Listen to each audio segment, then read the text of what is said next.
Bonjour, merci d'être avec nous dans l'actualité de ce vendredi 9 avril. Imposer les entreprises au même niveau dans le monde entier pour lutter contre la concurrence fiscale. Les États-Unis ont relancé cette semaine ce vieux débat. Il concerne la Suisse. Le ministre des Finances, Wally Maurer, a réagi. En Irlande du Nord, les appels au calme de Londres n'auront pas eu beaucoup d'effet. Des nouveaux heurts hier, de vieux démons ressurgissent, conséquences concrètes des frontières imposées par le Brexit.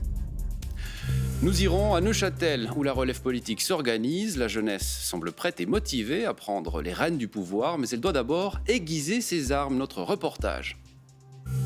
Et enfin, rendez-vous avec la presse, avec Sandra Jean du média en ligne Watson et Christophe Schenk de la RTS. Nous reviendrons sur cette année exceptionnelle pour la presse en général. De la TV au web, de nombreux records d'audience ont été battus. Faut-il imposer toutes les entreprises de la même manière dans le monde entier ?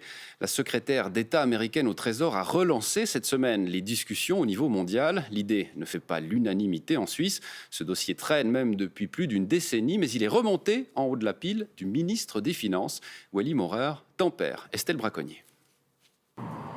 C'est un pavé dans la mare fiscale internationale que la secrétaire américaine au Trésor vient de jeter. Nous travaillons avec les pays du G20 pour parvenir à un accord sur un impôt minimum global afin de mettre un terme à la concurrence.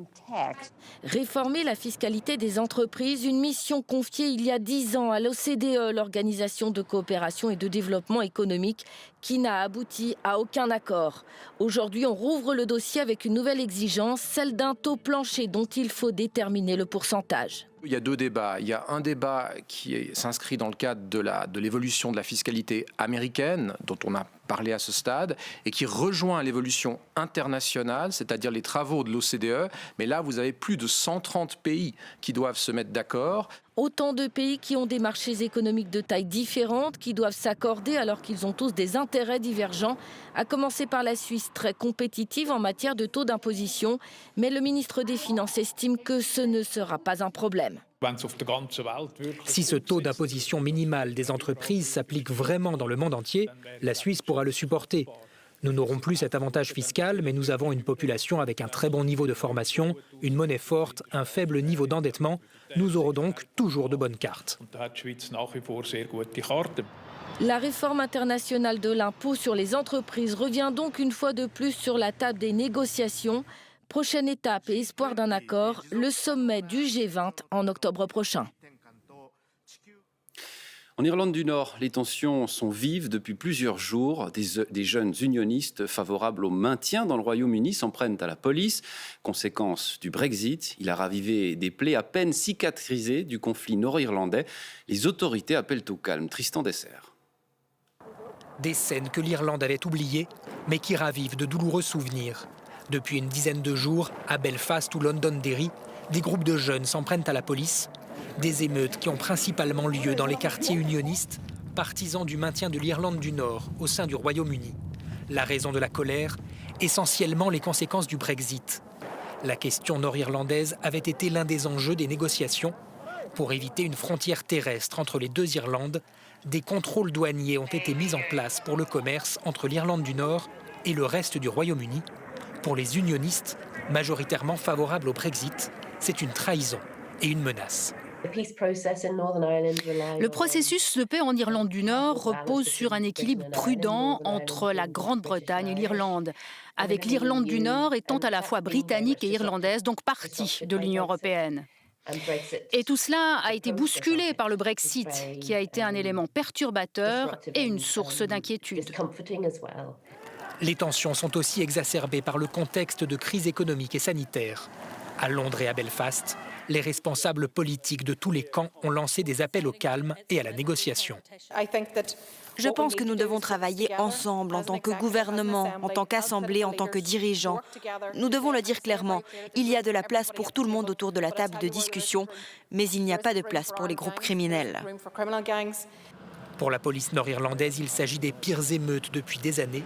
Elle rappelle à quel point la paix conclue par les accords de 1998 demeure fragile. En Russie, l'état de santé d'Alexeï Navalny se détériore. L'opposant du président Vladimir Poutine entame son 9e jour de grève de la faim. Son avocate explique qu'il n'a pas accès à un médecin. Le reportage de nos collègues de la SRF, commenté par Steven Mossa. Derrière ces murs, Alexeï Navalny poursuit une grève de la faim depuis plus d'une semaine pour protester contre ses conditions de détention. Sa demande de pouvoir consulter un médecin de l'extérieur ne lui a pas été accordée. Au début de la semaine, l'ennemi juré du Kremlin a été transféré à l'infirmerie de la prison car il souffre de fièvre et d'une forte toux. Son avocate craint que son état de santé se détériore.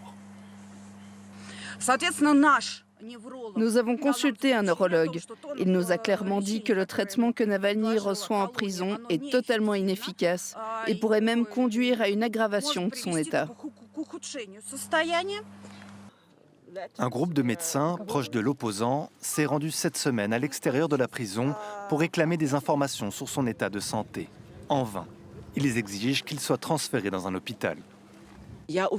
Je suis sûre que ce n'est pas la direction de la prison qui décide ou non de laisser un médecin consulter Navalny. Cela est décidé à un niveau supérieur. Si nous avions un gouvernement normal, ils auraient traité Navalny depuis longtemps. Les spécialistes seraient autorisés à le voir et il n'y aurait aucun problème, au lieu de cette honte devant la communauté internationale.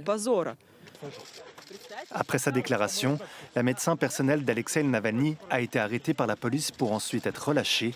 3 de ses collègues ont été condamnés à de courtes peines de détention. Retour en Suisse, où la question de la relève politique se pose dans de nombreux cantons et partis politiques. Certains jeunes s'engagent, comme à Neuchâtel, pour les élections cantonales du 18 avril prochain. Ils doivent d'abord aiguiser leurs arguments et leur sens politique. Théo Janet. Les Verts neuchâtelois. 2 poids lourds élus à Berne en 2019, au Conseil des États et au national. L'an dernier, une élue à l'exécutif de la ville de Neuchâtel, un autre à la Chaux-de-Fonds. Une vague verte qui a siphonné une partie des profils expérimentés de la section cantonale, qui ne présente aujourd'hui qu'un seul candidat au Conseil d'État, et pour le législatif, une centaine de candidats, mais moins expérimentés. C'est un problème qui va être très vite résolu. Non, c'est pas un problème. À vrai dire, là, on se trouve devant une élection où on a rempli nos listes. Donc le problème, il n'existe pas à ce niveau-là. Et puis la prochaine, elle est dans plusieurs années. Et les gens qui auront réussi à se faire élire, et je leur souhaite beaucoup de succès, et ils auront acquis cette expérience qui leur permettra d'aller plus loin.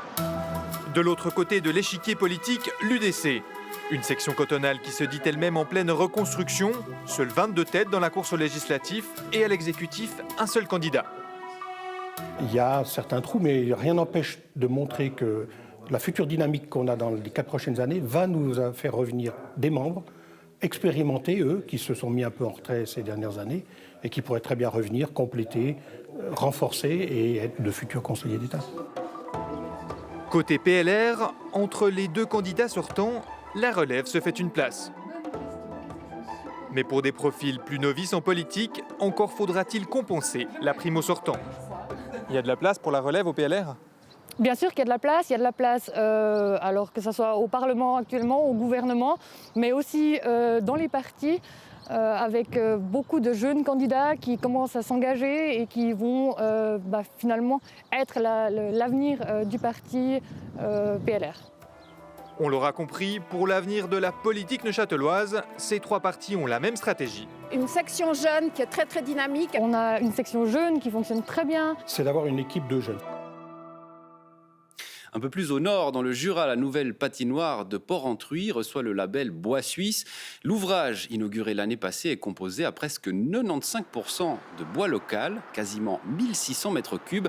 La construction a été un défi. Il a fallu gérer de la récolte du bois en forêt jusqu'à la mise en œuvre sur le chantier. Aujourd'hui, les promoteurs espèrent que cela puisse servir d'exemple pour tout le monde. On écoute le président du comité de construction. On incite aussi les privés à construire en bois, vraiment en bois suisse.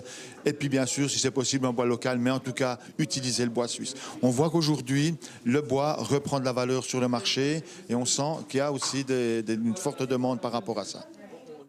À Genève, le musée d'histoire naturelle s'engage pour la défense de l'environnement. Il est dédié un espace de son exposition permanente où les visiteurs découvrent comment agir à leur niveau contre le réchauffement climatique ou la disparition de la biodiversité. Pierre Abran, Joël Boissard. Le Muséum de Genève a décidé de consacrer tout un espace à la sauvegarde de l'environnement. Ça s'appelle Agir et le but est à la fois d'informer et de sensibiliser. Il y a plusieurs endroits à découvrir dans l'espace, une salle de jeu en quelque sorte sur la biodiversité et le climat. Au centre, on a plusieurs tables où les gens peuvent s'installer également avec des jeux, mais plus tard ce sera avec des activités. Il y a aussi un espace bibliothèque, la possibilité de projeter des films, de faire des animations. Parce qu'en vrai, il faut dire la vérité, on n'est pas fait pour manger de la viande en sauce tous les soirs. Moi, je mange une entrecôte frite, je suis très contente sur le moment, et après la nuit. Durant cette semaine de vacances, le public est plutôt jeune, alors on axe sur le côté ludique de la sensibilisation. Une araignée, tu la vois? Devant toi. Devant moi. Des jeux comme celui-ci pour en apprendre plus sur les animaux avec un public déjà conquis. J'aime beaucoup les serpents et les reptiles.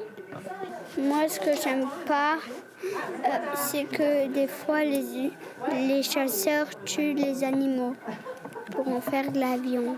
C'est important de leur expliquer des choses, de leur faire prendre conscience de la nécessité de préserver les animaux dont il y a très peu, dont les races sont menacées dans le monde. Et cet espace est idéal et parfait. Le but de ces animations est que le ou la participante ressorte avec un début de solution face à la crise environnementale. C'est-à-dire qu'il est au moins mis dans sa tête l'idée qu'il va changer un tout petit quelque chose dans sa vie. C'est pas grave si c'est minuscule, mais c'est vraiment important de se mettre en route. L'espace Agir va rester ouvert au moins pendant 3 ans. Le musée veut varier les animations, les thèmes et les intervenants afin d'aborder la question environnementale sous toutes ses facettes. Dans notre rendez-vous de la presse aujourd'hui, nous nous intéressons à vous, téléspectatrices et téléspectateurs, lectrices et lecteurs. Vous n'avez jamais été aussi nombreux l'an dernier à consommer la presse sous toutes ses formes. Effet collatéral d'une crise sanitaire sans précédent. On discute de l'impact de ces records d'audience avec Sandra Jean, rédactrice en chef de Watson, Suisse romande, et Christophe Schenk, rédacteur en chef adjoint ici à la RTS Télévision. Bonjour à vous deux. Bonjour. Alors, cette semaine, c'est le groupe 20 minutes qui a communiqué. Il a battu tous les records au niveau national. Alors, moins de lecteurs papier, mais un carton sur Internet. Sandra Jean, on va peut-être démarrer avec vous, avec Watson. Votre univers en ligne aussi, je crois, a cartonné l'année dernière. Exactement. Et là, je vais parler pour nos collègues alémaniques, puisque eux, effectivement, ont connu un bond d'audience, mais comme vous l'avez relevé, pour tous les autres médias en Suisse. Et c'est vraiment extrêmement visible. La partie numérique est en pleine explosion. Et ça, c'est passionnant de voir. On va voir s'il s'agit d'un changement structurel ou conjoncturel, c'est-à-dire est-ce que le public, le lectorat se déplace maintenant sur les supports numériques. Christophe Schenk, la RTS n'a pas à rougir non plus, l'année 2020 a été plutôt bonne. Oui, notamment sur le numérique. On a connu des augmentations des consultations des sites, des applications, des présences sur les réseaux sociaux, que ce soit Facebook, Instagram ou YouTube. Mais ce qui nous a frappé du côté de la RTS, c'est que les bons vieux rendez-vous traditionnels, les antennes historiques, comme on dit, les vecteurs historiques comme ces journaux, le vôtre, mais aussi le 19-30, ont connu aussi des augmentations records. C'est près de 69% de part de marché pour le 19-30 en 2020, avec un pic à près de 80% le 15 mars, 700 000 personnes devant leur télévision. Bon, la question qu'on se pose évidemment, on sort d'une année exceptionnelle, des semi-confinements, des gens coincés chez eux. Est-ce qu'on peut imputer ce succès, in globo, uniquement à la crise sanitaire? Sandra Jean, quelle est votre analyse? Je pense qu'effectivement, il y a une part extrêmement importante, voire totale, qui explique le succès aujourd'hui des médias. C'est qu'il y a une volonté absolument de s'informer, un besoin de comprendre ce qui est en train de se passer. Donc l'audience qui se déplace clairement vers des médias qui sont reconnus, qui sont légitimes aussi à donner une information vérifiée. Donc ça, c'est clair. Et le fait de rester davantage à la maison, de consacrer davantage de temps aussi à la recherche d'informations explique très certainement ce déplacement et cette explosion des audiences. On a parlé des médias nationaux, la presse régionale n'est pas en reste. Arc Info bat aussi des records pour le Nouvelliste en Valais. Je vais vous poser la question à vous aussi, Christophe Schenk. Est-ce que ce record va durer? Est-ce que ça va s'inscrire dans le temps? Vous en pensez quoi? Il y a la question, comme disait Sandra avant, du conjoncturel et du structurel. Le conjoncturel, c'est vous restez à la maison, vous sortez moins, donc vous allez consulter certains médias pour vous informer. Mais le structurel, c'est ce besoin d'informations vérifiées, fiables. Est-ce qu'il va rester? Il pourrait rester. Par exemple, sur le régional, je pense quelque part que le confinement et ce qu'on vit depuis une année amené à chercher des informations sur sa région, son quartier parfois, sa ville. Et ça, seuls les médias régionaux peuvent le proposer, ce qui explique ces bons chiffres. On dit succès d'audience, mais ça ne se traduit pas toujours en succès commercial pour les titres, Christophe. La complexité, c'est qu'en effet, on a traversé cette période notamment de confinement, donc on est moins amené à aller acheter un journal par hasard, donc on va plus sur des sites qui n'arrive pas toujours à amener la publicité. Celle-ci, elle a un peu baissé quand même en 2020 avec le confinement. Et puis surtout, il y a de plus en plus d'acteurs numériques. Pour un gâteau publicitaire qui reste peu ou prou le même, il diminue un peu, mais il y a moins à obtenir pour les médias. Donc commercialement, c'est compliqué, ce qui a amené notamment en 2020 des nouveaux modèles en Suisse, notamment des fondations qui financent des médias. Sandra Jean, vous m'avez dit en préparant l'émission que les résultats du côté de Watson sont plutôt bons, au niveau de l'audience et financier également. Exactement, je peux même dire excellent. D'ailleurs, en pleine année Covid, mes collègues alémaniques ont fait une meilleure année que budgétée, donc c'est absolument incroyable. Et aussi, ce premier trimestre de 2021 s'annonce très très bon. C'est-à-dire qu'il y a véritablement des annonceurs qui cherchent des médias pour faire passer leur message. Donc ça marche. Il y a peut-être un autre problème pour les médias régionaux, c'est le prix de la publicité. Donc combien vous payez pour mettre votre annonce dans le print? Et ça, c'est peut-être un des futurs chevaux de bataille pour les médias écrits, c'est-à-dire de revoir, d'évaluer le prix de la publicité. Parce qu'il y a aussi un second problème très important, c'est effectivement l'échappement, le fait que la publicité parte sur les GAFAM, donc Google en tête. En 10 ans, il y a 1 milliard de publicité qui a échappé aux médias suisses au profit de Google, par exemple. On a parlé des audiences, mais il y a aussi du mouvement sur le marché des médias. Sandra Jean, alors les téléspectateurs l'ont vu, vous êtes arrivé en Suisse romande il n'y a pas longtemps. Cette semaine, c'est le Blick qui a commencé son déploiement sur les réseaux sociaux en Suisse romande. La concurrence va s'intensifier peut-être pour vous, Sandra Jean ? La concurrence est extrêmement saine et moi je l'appelle de mes voeux parce que c'est comme ça qu'on devient bon, c'est comme ça qu'on est obligé de donner le meilleur et surtout toujours de savoir qui on est et qu'est-ce qui fait la différence finalement avec les autres médias existants. Donc c'est une excellente nouvelle. Christophe Schecks, on se retrouve dans une situation aujourd'hui où on a du gratuit, du payant, des médias en ligne, des médias encore papier. Il y a une véritable, on va dire, multitude d'offres différentes pour les lectrices et les lecteurs. Oui, il y a une multitude d'offres, c'est vrai. Et puis, finalement, l'offre, elle dépend pas seulement du nombre, elle dépend de ce qui est proposé, du contenu proposé. Et là, l'offre, elle est variée parce qu'aussi, il y a plusieurs modèles. On parlait avant des problèmes pour amener la publicité dans les journaux, les problèmes des GAFAM qui prennent beaucoup de la publicité. Et donc, on a des modèles différents qui apparaissent aussi sur Internet, des modèles payants, des modèles financés par d'autres moyens que la publicité. Et c'est peut-être là que ça va se jouer quelque part. C'est comment créer des plateformes qui trouvent des financements, qui remettent un peu en question les modèles qu'on avait eus jusqu'à il y a une vingtaine d'années dans la presse. On arrive bientôt au bout de ce rendez-vous de la presse. Je voulais vous demander, Sandra Jean, juste vous vous attendez à une année 2021 record pour vous aussi, malgré l'arrivée du Blick en Suisse romande ?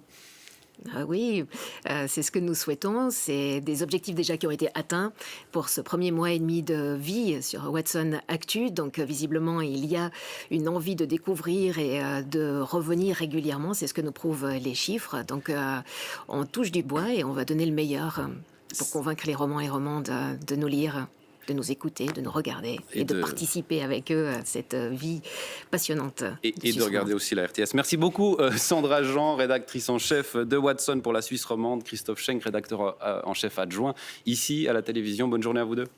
Merci, bonne journée. Bonne journée. Et on termine ce journal avec d'autres bonnes nouvelles. Aurélie Cuta nous éclaire le chemin pour sortir du long tunnel de la crise sanitaire. C'est tout beau.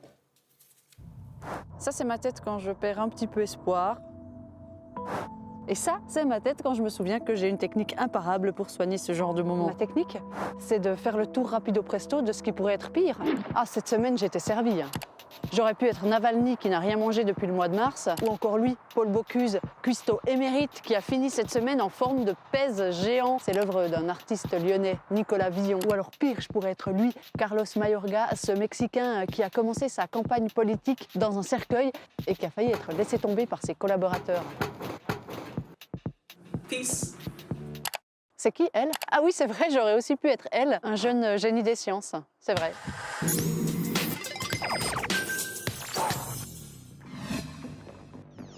Déjà, Taylor, elle a 17 ans. Elle vient d'inventer un nouveau fil à point de suture qui pourrait peut-être une fois sauver des vies.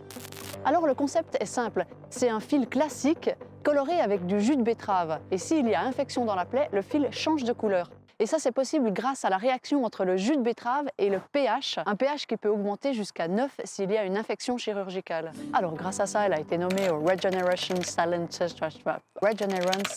Talent Search. En gros, le plus prestigieux des concours de sciences pour les lycéennes et lycéens américains. Tu veux encore voir les points de suture? Je les remets ou bien plutôt un peu de musique?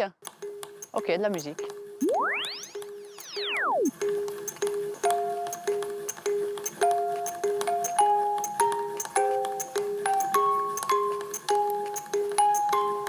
Cette mélodie, c'est la traduction en musique du nombre de victimes du Covid en Suisse pendant les 2 premières vagues.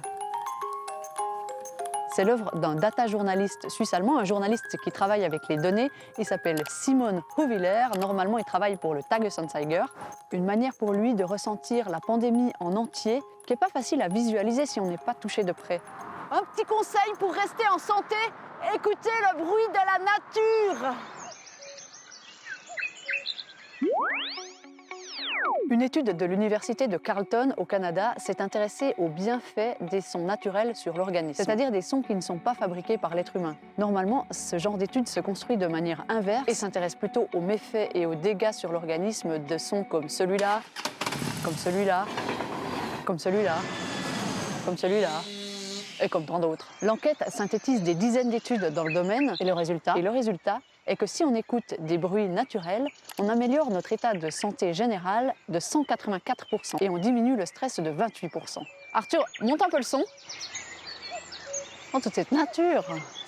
Oh, je me sens 28% moins stressée. Bonne semaine.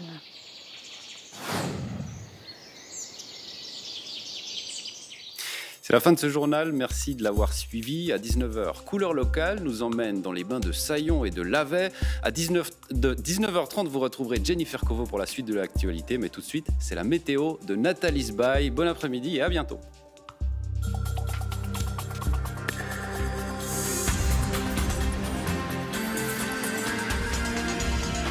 Suivez l'information en continu sur RTS Info.